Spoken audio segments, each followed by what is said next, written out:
Halo Tribuners semuanya, senang sekali Tribuners dapat kembali berjumpa dan tentunya juga menyapa Tribuners semuanya nih. Masih bersama dengan saya Ruth Novdalusyani tentunya dalam program spesialnya Tribun Jateng. Di mana lagi kalau bukan di Tribun Topik. Nah luar biasa sekali Tribuners, kali ini Tribun Topik hadir langsung di Surakarta, di Solo nih tepatnya di Universitas 11 Maret atau yang mungkin akrab didengar juga dengan UNS. Dan spesial sekali juga di samping saya ini sudah hadir Bapak Rektor dari Universitas 11 Maret, ada Profesor Dr. Jamal Wibowo SHM-Hum. Halo, selamat pagi Bapak. Selamat pagi, selamat pagi Tribuners semuanya. Oke, sehat ya Pak? Sehat. Sehat ya Pak. Oke, mungkin boleh menyapa-nyapa Tribuners terlebih dahulu Bapak. Ya, selamat pagi Tribuners yang hebat-hebat, yang selalu menginspirasi anak-anak muda Indonesia supaya menjadi generasi muda yang akan menggantikan para pemimpin bangsa di masa depan yang lebih baik untuk Indonesia. Oke, luar biasa nih Tribuners. Oke, udah dapat sapaan langsung dari Pak Rektor nih. Bapak mungkin untuk lebih lanjut ngobrol-ngobrolnya supaya lebih santai, izin lepas masker boleh aja Pak ya? Boleh. Oke. Ya, kita akan ngobrol-ngobrol santai nih Tribuners hari ini. Akan mengulik-ngulik juga tipis-tipis Pak tentang UNS, boleh ya Pak ya? Boleh. Siap Pak. Juga boleh, jangan tipis-tipis. Boleh, tapi tidak boleh. Oke, nanti akan berarti di obrolan ini banyak informasi langsung dari Prof. Jamal langsung nih ya Tribuners. Oke. Nah mungkin kalau Bapak sendiri akhir-akhir ini kesibukannya apa Pak Jamal? Mungkin boleh. Ya, kesibukannya misalnya saja kalau minggu lalu saya banyak acara di Jakarta karena kebetulan saya menjadi salah satu anggota pansel panitia seleksi calon pejabat eselon 1 dan eselon 2 di KPK. Jadi beberapa hari saya di Jakarta.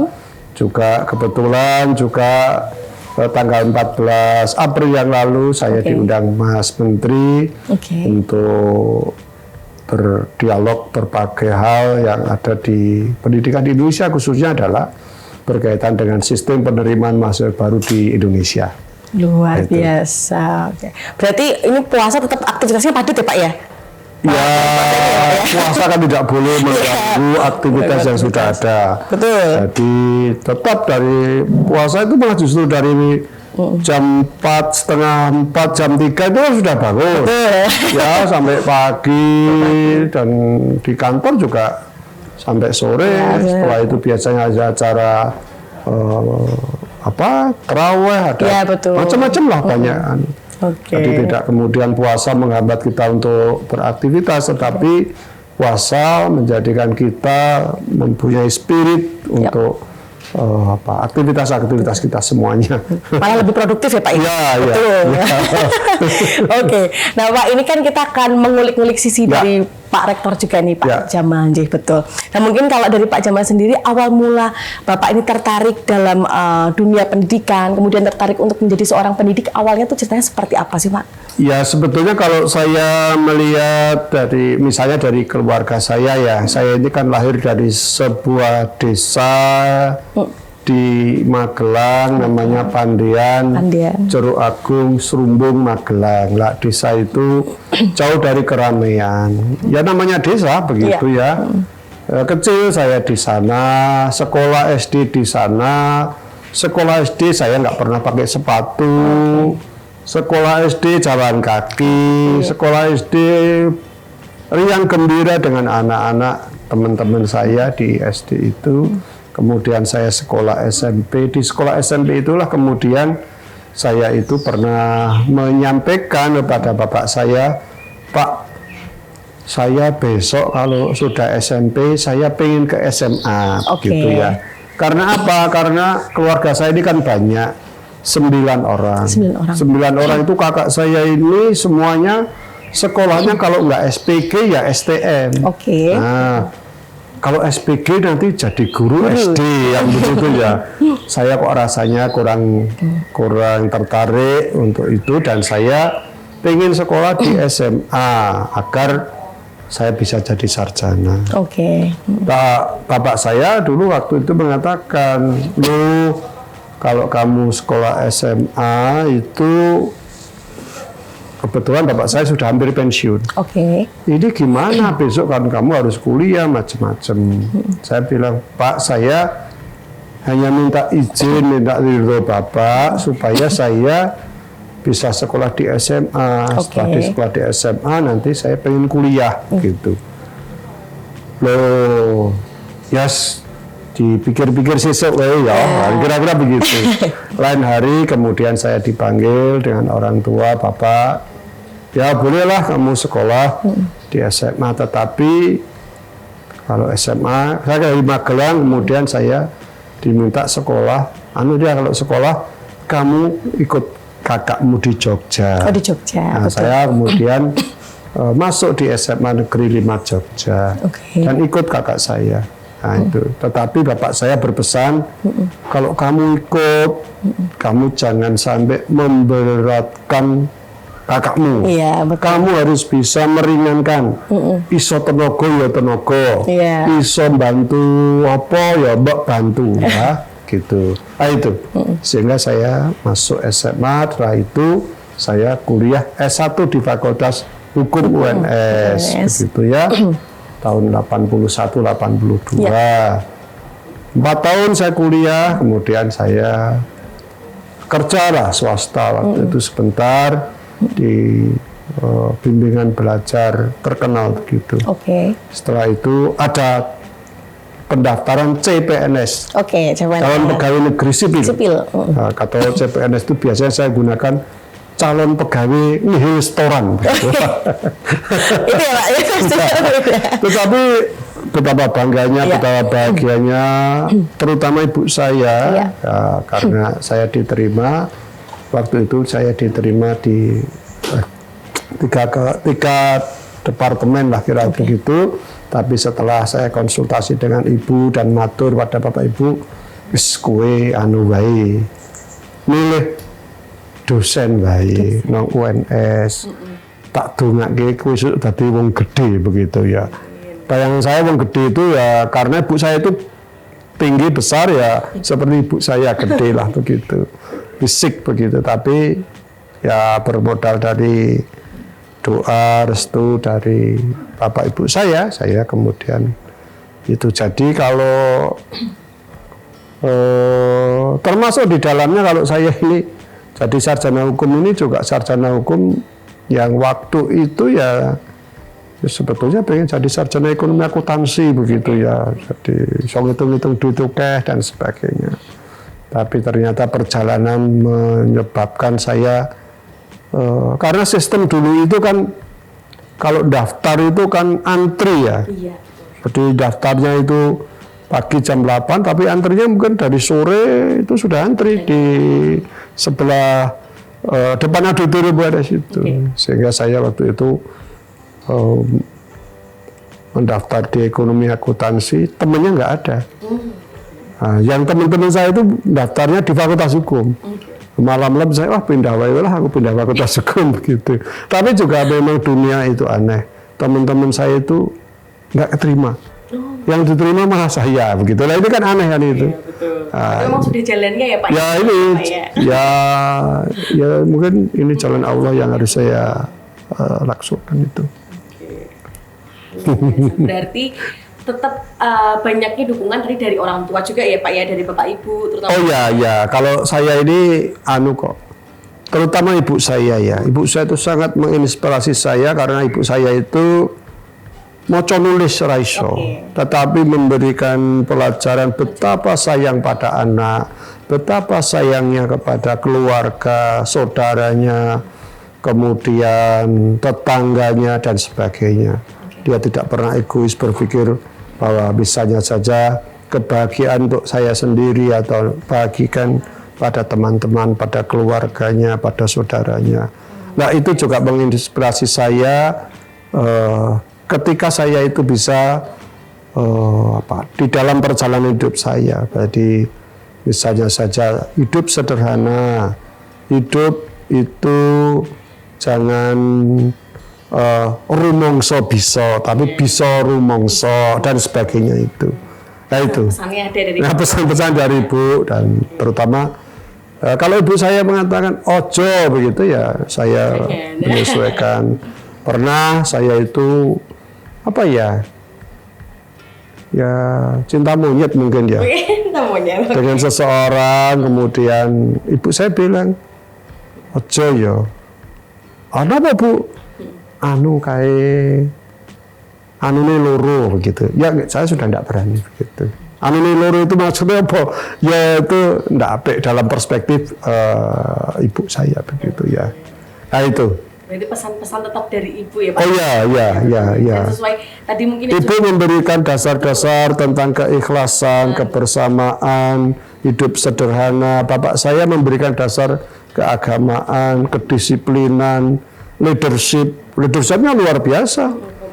Kalau dulu ada pilihan lurah itu, bapak saya sering ngajari saya, ini coba kamu lihat ini. Diajak saya kemana pilihan lurah, bagaimana menggalang massa, bagaimana program, bagaimana kemudian sampai mendesain kotak suara di sana nanti ini, sampai kayak begitu. Ini banyak sekali yang saya peroleh dari situ. Dan tadi dari cerita Pak Rektor sendiri kan, tadi doa dari Ibu juga jadi orang gede tadi ya, Alhamdulillah. Ya itu saya waktu itu masih ingat betul, karena bapak ibu saya itu bilang, wes kowe dosen wae, tak dongake kowe dadi wong gede. Terus saya pikir ya wong gede itu ya kayak ibu itu tinggi besar, ibu saya tinggi besar gitu. Dan ternyata sampai di detik ini pun masih sesuai dengan doa ibunya tadi. Insya Allah. Saya membayangkan manakala bapak ibu saya masih itu, betapa bahagianya bapak ibu saya, karena itu bagian dari doa-doa yang selalu dipanjatkan oleh bapak ibu saya supaya anak-anaknya itu lebih baik, anak-anaknya lebih bermanfaat untuk orang banyak itu. Biasa itu benar. Oke, berarti kan dari Pak Rektor sendiri juga sudah lama ya Pak ya berkecimpung dalam dunia pendidikan ini sendiri. Oh ya sudah lama, kalau saya jadi pegawai ini kan sudah sejak 1988, jadi sudah lama. Sudah lama ya Pak ya. Nah, mungkin selama dari tahun 1988 itu sendiri Pak, selama ini ada tantangan-tantangan Pak selama di dunia pendidikan? Oh iya banyak. Dulu itu mau sekolah aja sulit. Nah, sekarang ini sekolah itu masih dorong-dorong begitu. Kalau dulu itu jangan sekolah dulu karena masih junior. Yang sekolah itu yang senior-senior dulu misalnya saja, sehingga pada waktu itu saya pernah menerabas atau lompat pagar. Pokoknya pengen sekolah, saya bayar sendiri tidak apa-apa lah, kira-kira begitu. Betul, saya itu pernah sekolah bayar sendiri setahun. Tahun kedua baru dapat beasiswa. Di S3 juga saya menerabas lagi. Saya pengen sekolah, bayar sendiri, ya saya bayar sendiri. Nah ini, setelah itu dapat beasiswa. Nah ini, kalau sekarang ini sekolah ini, teman-teman saya ini sekolah sudah disiapkan beasiswanya, disiapkan tempatnya sudah ada dan sebagainya. Relatif mudah lah kalau sekarang ini.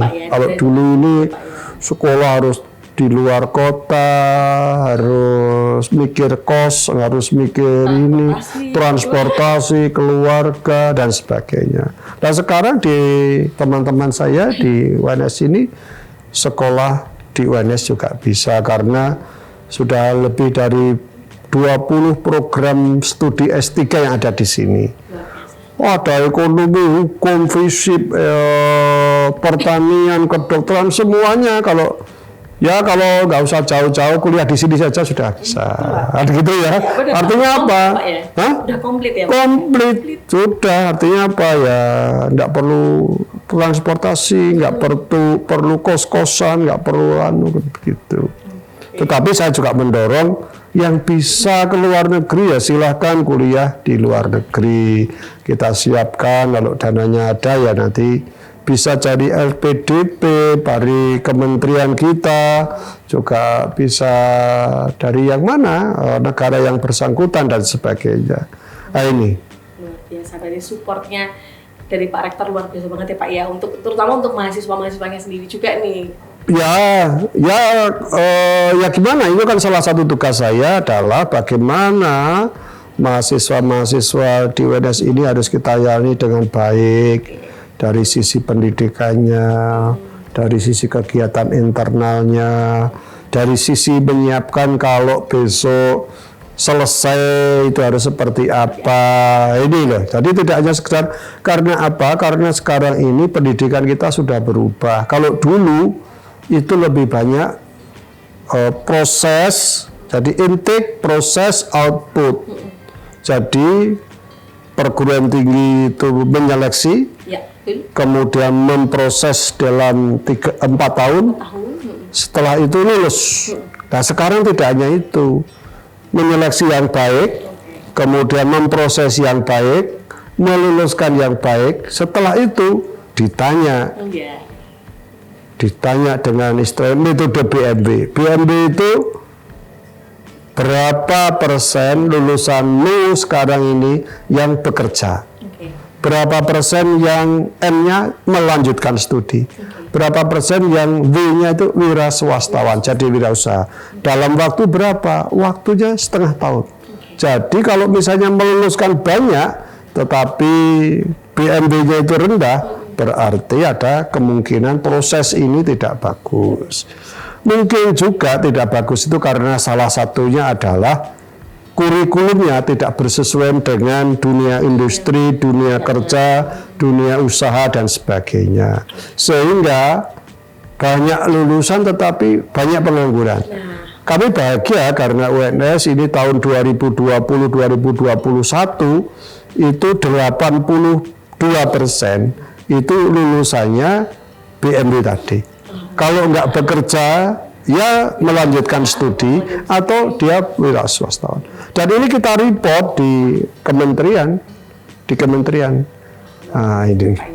Jadi untuk lulusannya sendiri terjamin tadi ya Pak ya? Iya, iya. Terus tadi tinggal nih mau ada yang bekerja atau lanjut pendidikan ya? Melanjutkan studi atau punya usaha sendiri. Oleh karena itu desain kurikulumnya ya ke itu, arah ya, itu. Arahnya ke sana. Gitu. Arahnya ke situ. Karena setelah lulus kan yang dicapai setelahnya ini mau jadi apa gitu. Ya. Jangan sampai meluluskan IP-nya tinggi tetapi BMB-nya rendah. Iya, betul. Nah ini.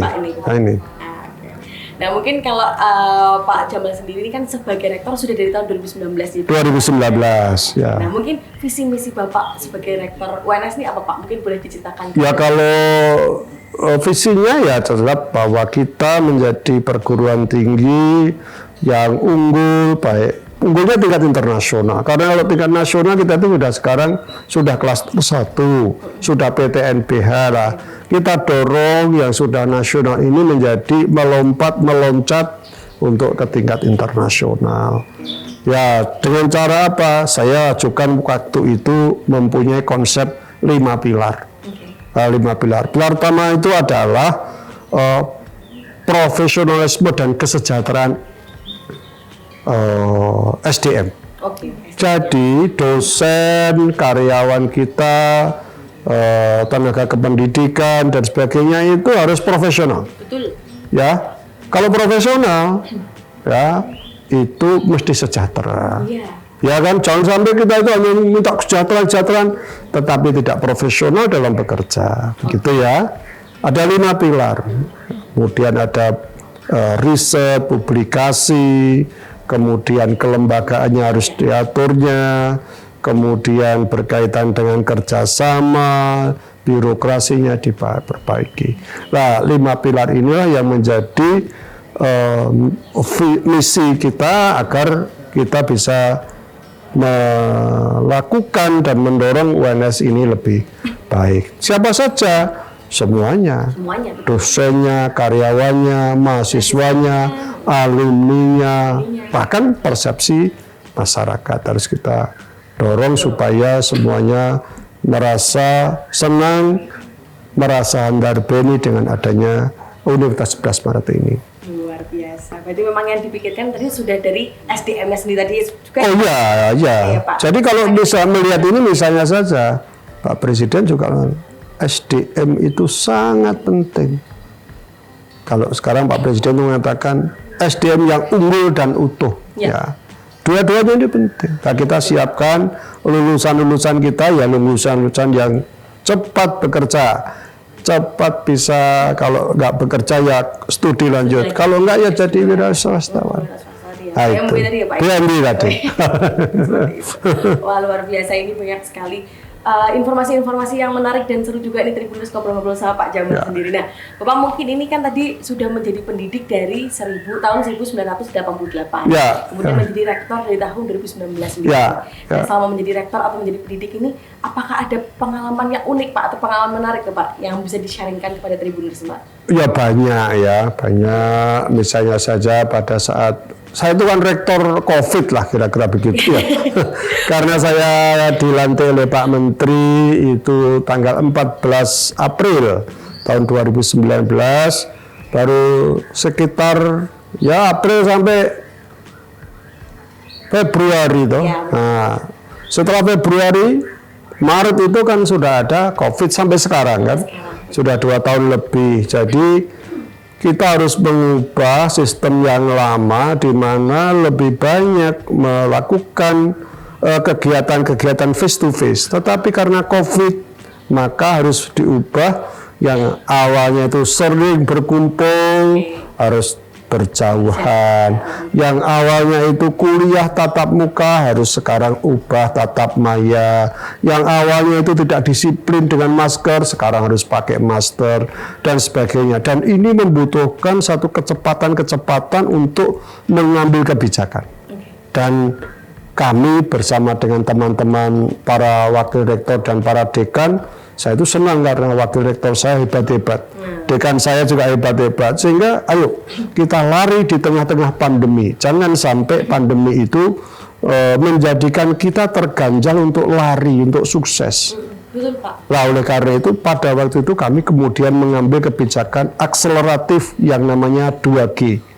2G itu ganti dan geser. Gitu. Ganti dan geser. Dan ini mohon maaf, kampus lain belum punya istilah 2G. Kami coba, ayo ganti geser. Ganti itu apa? Yang tidak bisa dilakukan karena COVID, ya ganti. Ya ganti. Apa contohnya? Tatap muka tadi harus segera.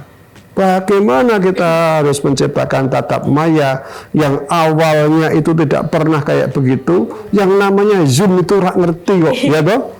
Orang ngerti itu Mbak Zoom maksud saya itu. Tukang warung saya dulu. Nah, tapi begitu ini harus berubah. Ya kan? Bagaimana? Dan ada tantangan karena mahasiswa lebih cepat daripada dosen. Karena apa? Kalau milenial itu kalau yang namanya IT kan lebih cepat. Iya, betul. Bagaimana menggunakan aplikasi, bagaimana mengenali perangkat-perangkat lunak dari komputer, dari handphone dan sebagainya. Nah, dosen-dosen kita yang mohon maaf sudah di atas 50 ini kan punya handphone baru aja nggak mau sering-sering. Ngopo? Angel belajar handphone itu. Aku sering jadul ya, misalnya SMS karo kering tok begitu misalnya saja. Nah, sedangkan karena COVID semuanya harus melakukan itu. Nah, itu banyak kegiatan yang harus diganti. Misalnya loh ya, seminar internasional atau nasional. Awalnya kan kita harus mendatangkan 400 orang, 300 orang pembicara dari dalam dan luar negeri. Tapi karena ada COVID, ya seminar ya pakai Zoom saja, lebih murah ternyata. Ya, kerjasama itu biasanya harus tanda tangan. Misalnya saja, saya kebetulan pada waktu itu akan diundang ke Amerika tahun 2020. Saya masih ingat Maret 2020. 23 Maret. Itu sudah kita siapkan paspornya, visanya, macam-macam. Tapi karena ada COVID, maka nggak bisa. Ya ganti saja.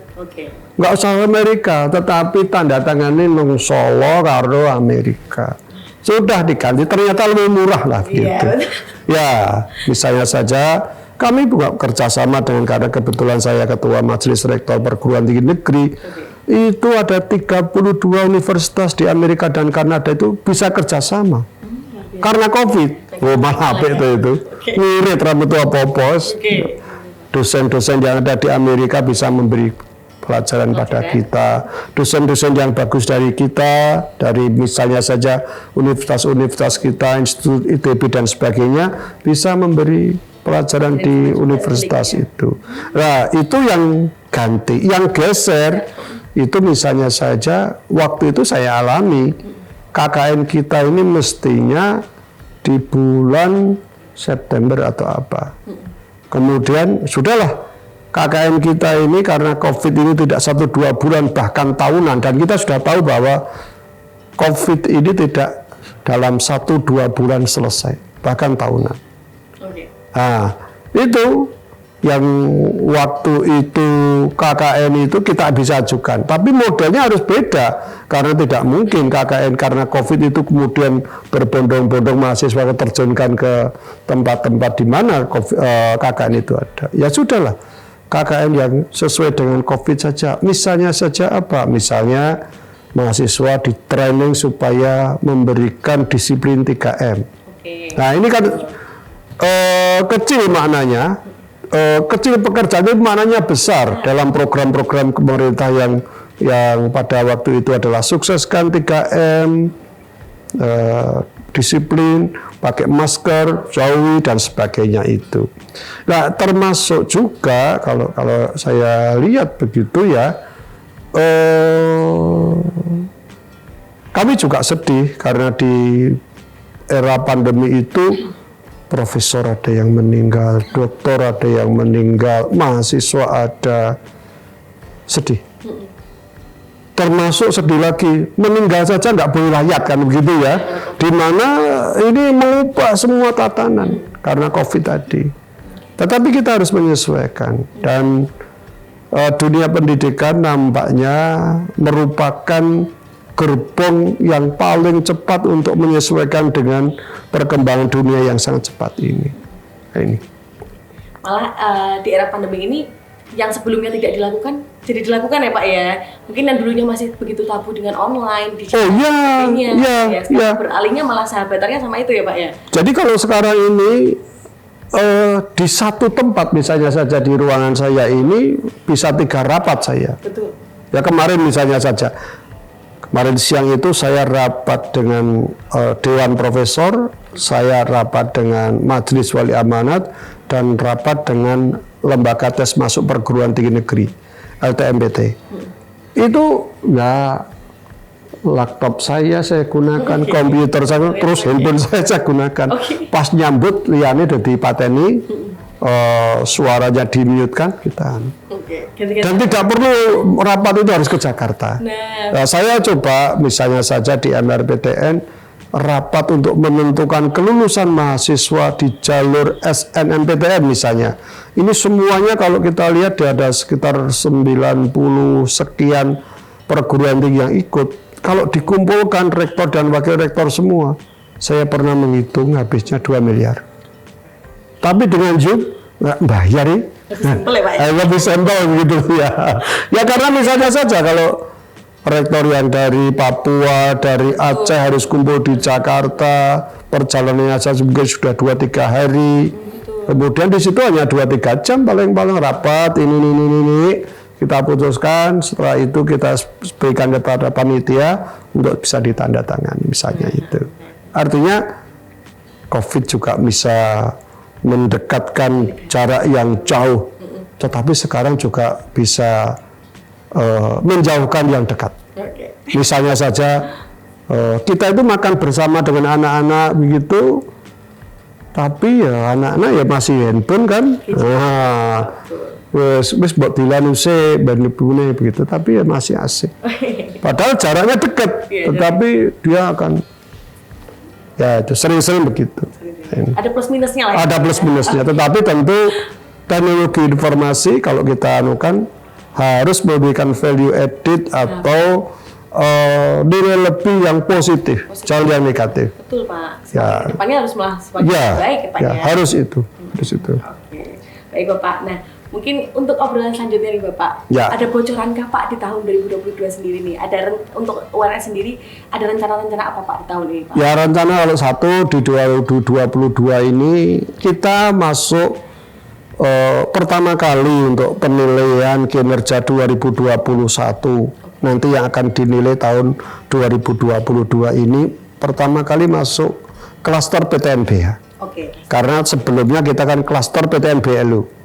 Dan alhamdulillah di klaster PTNBLU kita itu juara. Gitu ya. Nah kita masih menunggu pengumuman dari kementerian apakah kita termasuk juara lagi atau tidak. Tetapi saya berharap sebagai pendatang baru ya kita bisa mewarnai di kancah utamanya di kancah nasional, karena nasional itu yang dinilai sekarang adalah indikator kinerja utama perguruan tinggi itu. Nah ini, kalau internasional tentu ya lembaga-lembaga internasional yang memberikan justifikasi atas perkembangan itu, misalnya saja Webometrik, misalnya saja VOICU, misalnya saja SIMAGO dan sebagainya. Itu. Semoga rencana-rencana tahun ini semuanya lancar ya Pak ya. Insya Allah ya tahun ini saya juga merencanakan ada ya, harapan saya karena tahun kemarin itu sudah kita dirikan Tower Universitas 11 Maret, Tower Ki Hajar Dewantara yang tanggal 11 Maret yang lalu sudah diresmikan oleh Bapak Presiden. Tahun ini ya saya berharap program doktor dengan sistem khusus, biaya khusus, pembimbingan khusus itu bisa selesai. Ya sekitar 118 dokter ini bisa selesai. Ya kalau bisa tahun ini akan lebih baik, tetapi setidak-tidaknya tahun ini sudah cukup banyak yang lulus. Nah, ini apa? Berguna untuk meningkatkan rasio dosen yang bergelar doktor ini. Ya. Dan dokter ini kan, mohon maaf, semua dibiayai oleh UNS. Nah ini. Jadi harapan saya ini bisa selesai, termasuk di dalamnya juga tambahan guru besar. Ya ini. Ya. Untuk kemajuan untuk pendidikan sendiri ya. Oh ya, karena ini tadi maju mundurnya pendidikan tentu sangat bergantung pada SDM yang kita punyai.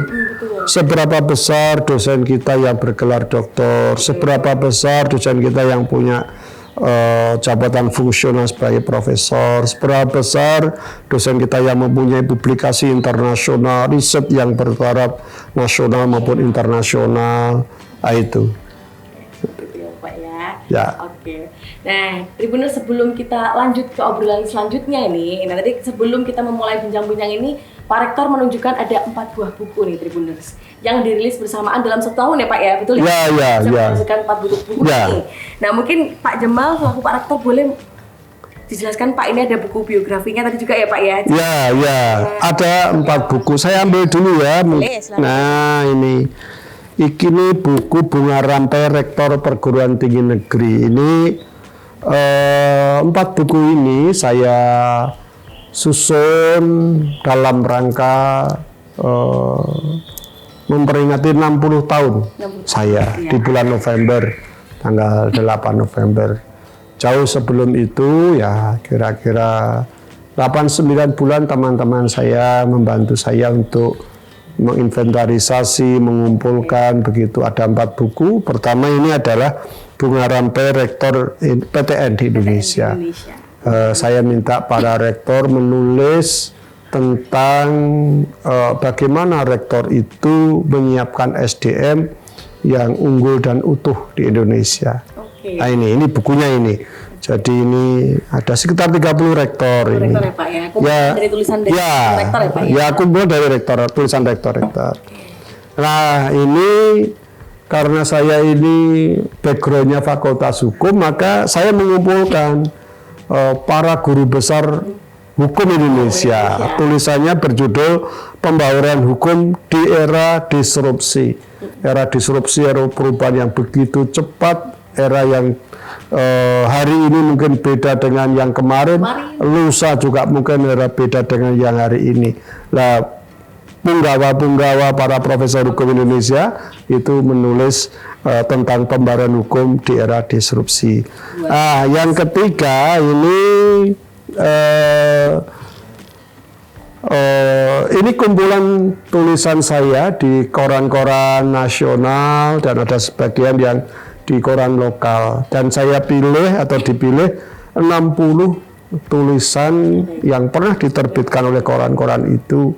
60 itu karena ya pas sudah gitu ya. Judulnya Media Massa dalam Genggaman ini.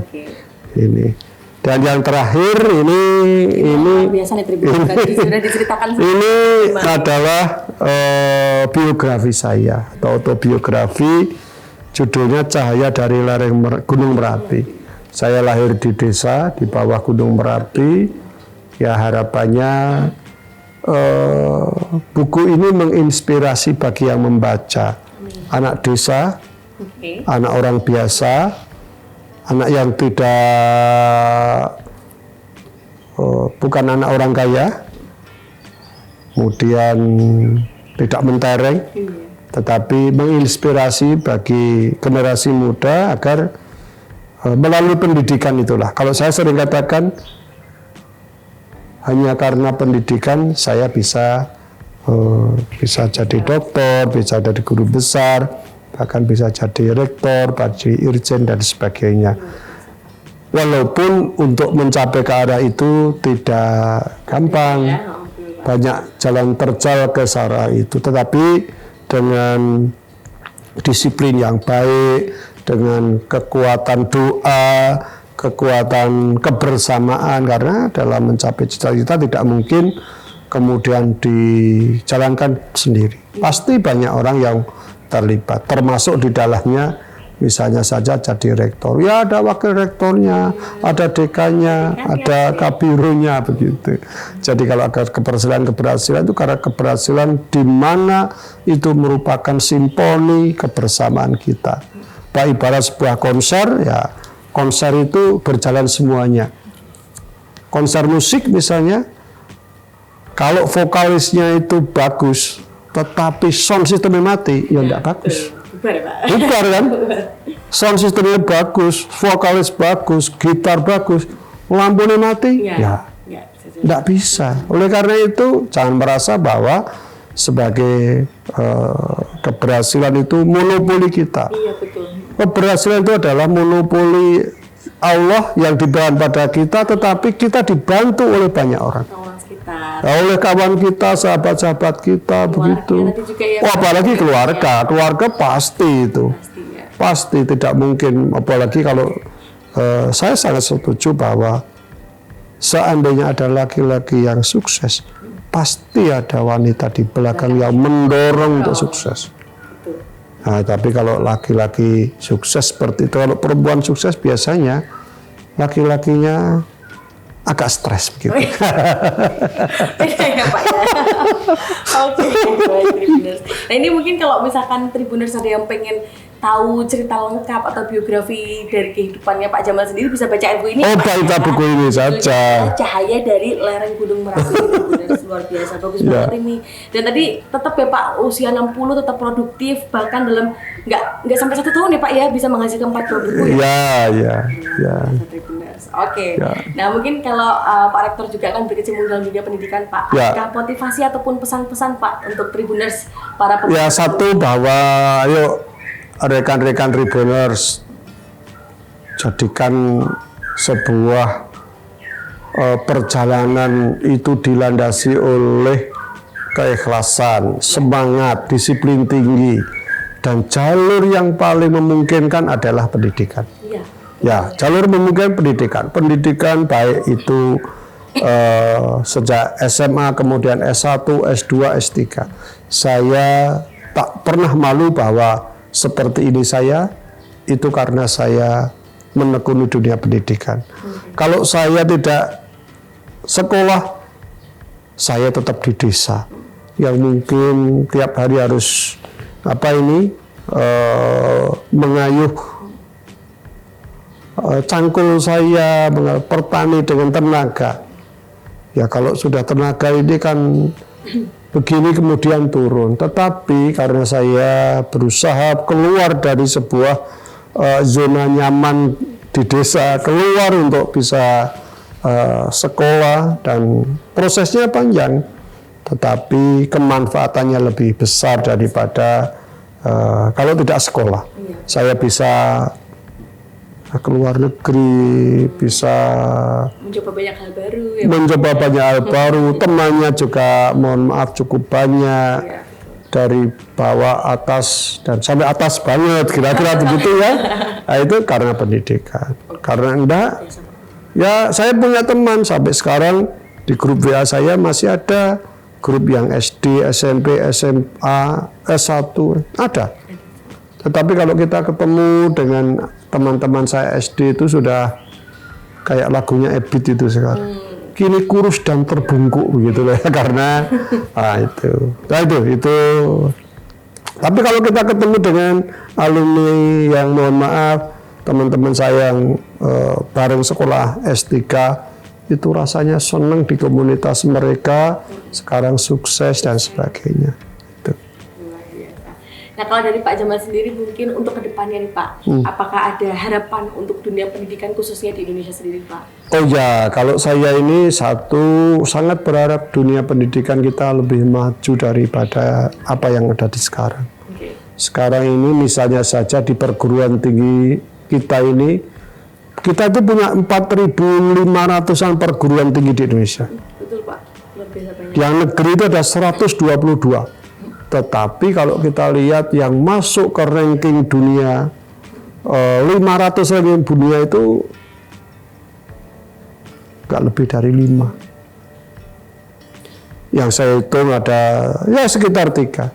Okay. Bandingkan dengan misalnya saja Cina ya. Cina itu perguruan tingginya nggak ada 2.000. Okay. Ya 2.000 lah. Penduduknya ada 1,3 miliar. Kita 270-an 7 juta. Artinya apa? Sebetulnya kampus kita itu banyak sekali. Betul. Ya ini bisa terjadi karena mungkin regulasinya, ya regulasi yang memungkinkan untuk membuat kampus itu banyak. Kemudian kalau regulasi banyak, mungkin penjaminan mutunya tidak seketat dengan Cina. Cina ini hanya 2.000 sekian, tetapi yang masuk 500 perguruan tinggi terbaik itu lebih dari 10. Kita bandingkan lagi dengan Singapura, dengan Malaysia itu.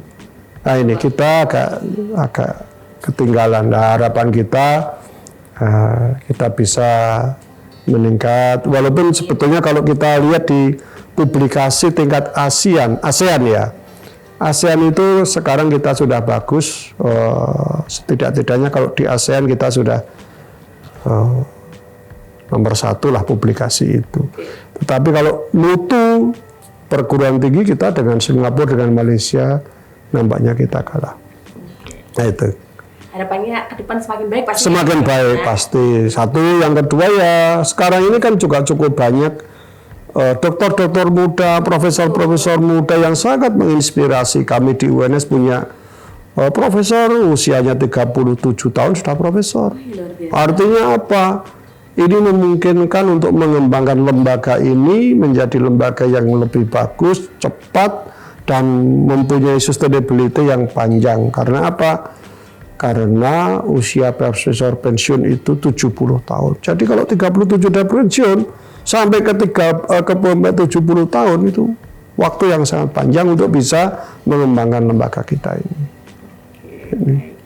Semoga tadi yang sudah disampaikan Prof. Jamal sendiri untuk harapan-harapannya bisa terwujud ya Prof. Insya Allah bisa terwujud dengan kerja keras, disiplin, kerjasama, kemudian mengajak semua komponen ini. Jadi bahasa kita kan berat sama dijinjing, dipikul, ringan sama dijinjing. Kira-kira itu sebuah konser yang bagus ada memang. Betul. Yang namanya pemimpin itu, dirijennya. Tapi ada pemain-pemain yang profesional semuanya.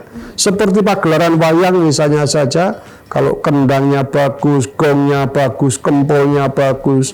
Tetapi kalau tidak disuruh ngendang atau tidak disuruh nutuk ya jangan nutuk. Gong itu kalau setiap mau dangdung ya nggak bagus. Wah, tetapi begitu akan selesai, tuh mantep ini, pas banget gitu lah.